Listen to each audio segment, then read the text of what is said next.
Morning students, আজকের ঈদ এবং এই ঈদের পবিত্র দিনে সবাইকে আমার ঈদের শুভেচ্ছা।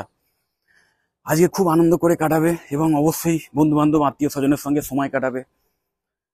কিন্তু তার সাথে সাথে বিশেষ করে যারা ক্লাস 12-এর স্টুডেন্ট, তাদের আমি বলবো, যেহেতু একটু ফ্রি টাইমস পেয়েছো, একটু হলেও নিজের কেরিয়ার নিয়ে ভাবো এবং এ ভবিষ্যতে যে ব্যাচেলার ডিগ্রি কোর্স নিয়ে তোমরা পড়াশোনা করতে চাও, যদি সেটা ডিসাইড করে থাকো তাহলে সেইটা নিয়ে একটু ভাবো, অথবা যদি এখনো ডিসাইড না করে থাকো তাহলে সেটা নিয়েও ভাবো। কারণ এই 3 বছর বা 4 বছরের যে ব্যাচেলার ডিগ্রি কোর্স, তার উপর কিন্তু নির্ভর করবে তোমার বাকি জীবনটা। সো আমি বলবো, এই ছুটির দিনগুলো বা এই হলিডেগুলোতে কিন্তু এই চিন্তা ভাবনা করাগুলোর একটা খুব ভালো টাইম। যাই হোক, আজকের আমি ব্যাচেলার ইন কম্পিউটার অ্যাপ্লিকেশন বা বিসিএ এই কোর্স নিয়ে কিছু আলোচনা করব এবং যতটা সম্ভব তাড়াতাড়ি আমি শেষ করার চেষ্টা করব। তো প্রথমেই বলে দিই, দেখো, এই বিসিএ মানে বুঝতে পারছো, ব্যাচেলার ইন কম্পিউটার অ্যাপ্লিকেশন। তো এই কোর্সের মধ্যে কিন্তু কম্পিউটারের যত অ্যাপ্লিকেশন আছে, সেই অ্যাপ্লিকেশনগুলোকে কি করে রিয়েল লাইফের বিভিন্ন প্রবলেম সলভের ক্ষেত্রে ইউজ করা যায়, বা বিভিন্ন প্রোডাকশন বা বিভিন্ন বিজনেস পারপাসে ইউজ করা যায়, সেইগুলো যেমন শেখানো হয়, ঠিক তেমন কোনো সফটওয়্যার বা কোনো অ্যাপ্লিকেশান সেগুলো তৈরি করতে গেলে যে কোডিং ল্যাঙ্গুয়েজগুলো মানে বা প্রোগ্রামিং ল্যাঙ্গুয়েজ যেগুলো ইউজ করা হয়, সেইগুলোরও কিন্তু শিক্ষাদান করা হয়। এবং তার মধ্যে অবশ্যই সি++, জাভা এবং এখনকার যে মডার্ন একদম ল্যাঙ্গুয়েজ পাইথন, এই টাইপের কিন্তু কোডিংগুলো তোমাদের শেখানো হয়। শুধু তাই নয়, তার সাথে সাথে বিভিন্ন ডেটা স্ট্রাকচার, সেই ডেটা স্ট্রাকচার কী করে তৈরি করতে হয়, ডেটাবেস কী করে ম্যানেজ করতে হয়, সেই সমস্ত বিষয়েও কিন্তু এই কোর্সে তোমাদের শেখানো হবে। এবং তার সাথে সাথে হার্ডওয়্যার নেটওয়ার্কিংয়ের ওপরও কিন্তু একটা ওভারঅল নলেজ দিয়ে দেওয়া হয়, যাতে করে তোমার কম্পিউটারের যে মানে কাজকর্মগুলো অন্তত অ্যাটলিস্ট খারাপ হয়ে গেলে বা নেটওয়ার্কিংয়ের কোনো প্রবলেম হলে নিজেই চালিয়ে নিতে পারো। এবং ভবিষ্যতে যদি তুমি এই নিয়ে মানে এইটাই যদি তুমি প্রফেশনে আনতে চাও, যে না, হার্ডওয়্যার নেটওয়ার্কিংটাই আমি প্রফেশন নিয়ে বাঁচবো, তো সেটাও কিন্তু তোমরা করতে পারবে। তো বুঝতে পারছো, কেরিয়ারের অপশান প্রচুর। এবং আজকের যুগটা কম্পিউটারের এবং ভবিষ্যতের যুগটা আরও বেশি করে কম্পিউটারের হয়ে যাবে, কম্পিউটারের অ্যাপ্লিকেশান সব দিকে। কিন্তু তাও যেহেতু তোমাদের মধ্যে অনেক নেগেটিভ কথাবার্তা অনেকে ছড়ায় যে এই কম্পিউটার ইঞ্জিনিয়ারদের আর ভবিষ্যতে দরকার হবে না, বা এই কম্পিউটার কি হবে, আলটিমেটলি শিখে ভবিষ্যতে কোনো কাজ পাওয়া যাবে না, মানে এই যদি নেগেটিভ কথা শুনে থাকো, তাহলে তোমাদের বলে রাখবো যে এই কথাগুলো কিন্তু সম্পূর্ণ ভুল কথা। ভবিষ্যতের পৃথিবীটা দাঁড়িয়ে থাকবে কিন্তু এই কম্পিউটারের বিভিন্ন অ্যাপ্লিকেশনের বা সফটওয়্যারের মানে প্রয়োগের ওপরে। এবং এখন থেকে শুধু যে মানে ইঞ্জিনিয়ারদের দরকার হবে তা নয়, যে বিভিন্ন প্রোগ্রামার বা সফটওয়্যার ইঞ্জিনিয়ার তাদের দরকার হবে তা নয়, তার সাথে সাথে কম্পিউটারে যে রিসার্চ চলছে, যুগান্তকারী যে বিভিন্ন রিসার্চগুলো আসছে, এবং এখনকার কম্পিউটারকেও আরও আপডেট, আরও মডিফাইড এবং আরও সুপার ফাস্ট করার যে প্রয়াস চলছে, সেই প্রয়াসের যে রিসার্চ, সেই রিসার্চেও কিন্তু তোমরা যোগদান করতে পারবে।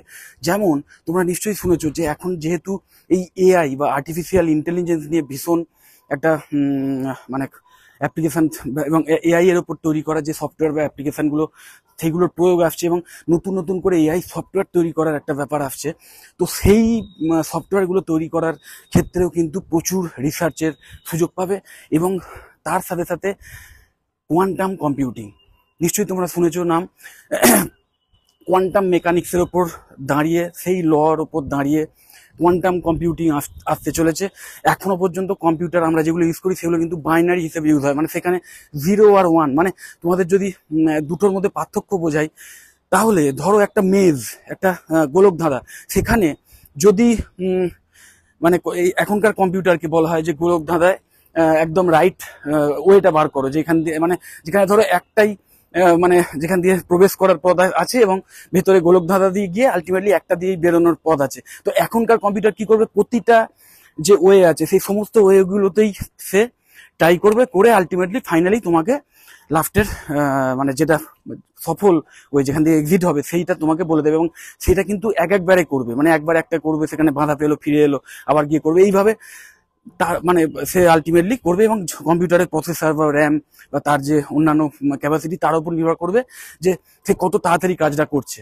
কিন্তু কোয়ান্টাম কম্পিউটিং যদি হয়, তাহলে কিন্তু সে করবে কি, একটা মানে ওই যে প্রত্যেকটা ওয়ে রয়েছে, সেই প্রতিটা ওয়ে দিয়েই সে কিন্তু মানে একসাথে ট্রাই করবে, অ্যাট এ টাইম সে প্রত্যেকটা ওয়ে ট্রাই করবে, এবং আলটিমেটলি তার মধ্যে যে কোনো একটা তো অবশ্যই মিলে যাবে, যে কোনো একটা দিয়ে তো সে এক্সিট করবেই। সো বুঝতেই পারছো, মানে তোমার এখনকার কম্পিউটার যেটা করতে যদি 10 সেকেন্ড লাগায়, তো সেই কোয়ান্টাম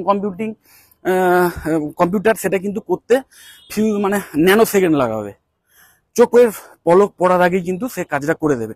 তো বুঝতেই পারছো কতটা কম্পিউটিং পাওয়ার বেড়ে যাবে যদি এই মানে যে মানে প্রয়োগটা সেটা যদি বাস্তবে আসে, এবং ভবিষ্যতে যত রকম কম্পিউটিং টেকনোলজি সেটা কিন্তু একটা অন্য লেভেলে চলে যাবে। কিন্তু এখনো পর্যন্ত এগুলো রিসার্চ লেভেলেই রয়েছে, এবং প্রচুর কস্ট, যে কোয়ান্টাম কম্পিউটার যেগুলো অলরেডি তৈরি হয়েছে বিভিন্ন ল্যাবে আছে, সেগুলো কস্টিং অনেক বেশি। তো বুঝতেই পারছো ভবিষ্যতে সেই কোয়ান্টাম কম্পিউটিং এর উপর আরো প্রচুর রিসার্চ হবে, এবং আলটিমেটলি সেটাকে যাতে রিয়েল লাইফে কাজে লাগানো যায় সেরকম ইউসেজের আন্ডারে আনতে হবে, এবং তারপর দৈনন্দিন কাজে লাগানোর জন্য সেটাকে আরো কত কম খরচে তৈরি করা যায় সেটাও কিন্তু বেরোবে। সো এই সব কাজ করতে গিয়ে কতটা রিসার্চ ওরিয়েন্টেড কাজের দরকার হবে বা রিসার্চের প্রয়োজন হবে সেটা বুঝতেই পারছো।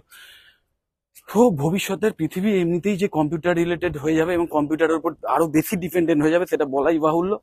এবং ভবিষ্যতে যত রকম এই ইনফ্রাস্ট্রাকচার বা বিভিন্ন যে টেকনোলজিক্যাল ডেভেলপমেন্ট আছে, সেই ডেভেলপমেন্ট আমাদের কন্টিনিউ করে যেতেই হবে, এবং প্রকৃতিকে বা নেচারকে যতটা হোক বাঁচিয়ে ইকো ফ্রেন্ডলি ওয়েতে কিভাবে এই বিভিন্ন ডেভেলপমেন্ট করা যায় তারও বিভিন্ন রকম ওয়ে বার করতে হবে, এবং সেটাকে বাস্তবে প্রয়োগ করতে হবে।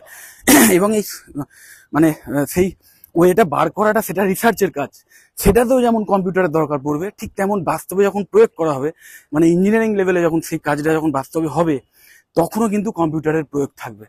কারণ মেশিন লার্নিং বলে যে ব্যাপারটা রয়েছে, এমএল, নিশ্চয়ই তোমরা জানো, এটাও খুব ইম্পর্টেন্ট একটা কম্পিউটারের একটা পার্ট। তো এইখানেও কিন্তু আলটিমেটলি মেশিনকে বিভিন্ন যে মেশিন সেটা যখন মানে যেমন এখন ম্যানুয়ালি হয়তো যে মেশিন অপারেট করা হয়, সেই মেশিনকেও কি করে বিভিন্ন সফটওয়্যার বা প্রোগ্রামিং এর মাধ্যমে সেটাকে অটোমেটিক্যালি রান করানো যায়, সেটাও কিন্তু মানে শেখানো হয়। এবং অলরেডি মেশিনের মধ্যে কম্পিউটার ইউজ চালু হয়েছে, কিন্তু মানে এমন ভাবে মানে সেই প্রোগ্রামিং তৈরি করা হচ্ছে মেশিন লার্নিং এ, যাতে সেই মেশিন নিজেই শিখতে পারে।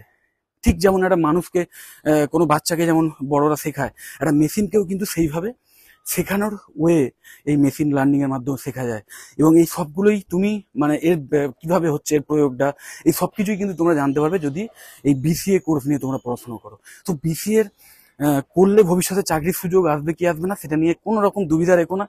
সবসময়তেই আমি বলবো ভীষণ জব ওরিয়েন্টেড কোর্স। তো একটাই এখন একটু চেঞ্জ হয়ে গেছে, সেটা হচ্ছে 3 বছরের বিসিএ আছে, আবার 4 বছরের আছে। এবার ব্যাপারটা হচ্ছে তুমি 4 বছরের বিসিএ তে যদি অ্যাডমিশন নাও, সেক্ষেত্রেও কিন্তু 3 বছরে তোমরা একটা এক্সিট করে যাওয়ার সুযোগ পাচ্ছ, এবং সেক্ষেত্রে তোমরা অনার্স পাবে না। এবং যদি তোমরা 4 বছরের বেশি অপ্ট করো, এবং শুধু অপ্ট নয়, তার সাথে সাথে তোমাকে সেটার জন্য যোগ্য হতে হবে। ধরো এই 3 বছর ধরে তুমি কতটা ভালো করে পড়াশোনা করেছো এবং তার জন্য কতটা রেজাল্ট করেছো, মিনিমাম 75% একটা অ্যাভারেজ মার্কস থাকতে হয়, এবং মিনিমাম একটা অ্যাটেন্ডেন্স থাকে। As per UGC guideline 75% attendance দরকার হয়। তো এই সবগুলো যদি থাকে, তাহলে তুমি 4র্থতম বর্ষেও কিন্তু বিসিএ কমপ্লিট করতে পারবে, মানে বিসিএ কন্টিনিউ করে যেতে পারবে। এবং সেক্ষেত্রে কমপ্লিট হওয়ার পর তুমি কিন্তু বিসিএ অনার্স হিসেবে তুমি মানে অনার্স সার্টিফিকেট পাবে।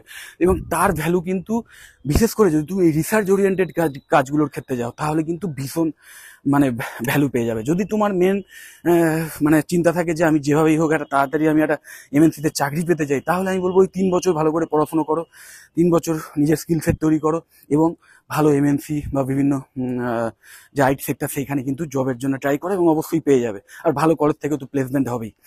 আর যারা ভবিষ্যতে আরো হায়ার স্টাডি করতে যাও, এই নিয়ে পিএইচডি করতে যাও, এবং তারপরে বিভিন্ন রিসার্চ ওরিয়েন্টেড কাজে যেতে চাও, অথবা বিদেশের কোনো ইউনিভার্সিটি থেকে, আমেরিকান কোনো ইউনিভার্সিটি থেকে ধরো তোমরা এমএস মানে কম্পিউটার সায়েন্সের উপর এমএস বা এই টাইপের কোনো মানে টেকনিক্যাল কোর্স, মাস্টার ডিগ্রি কিছু করতে চাও বিদেশের কোনো ইউনিভার্সিটি থেকে, নাম করা কোনো ইউনিভার্সিটি থেকে, সেক্ষেত্রে আমি বলবো অবশ্যই 4 বছরের যে বিসিএ সেটাকে অপ্ট করো।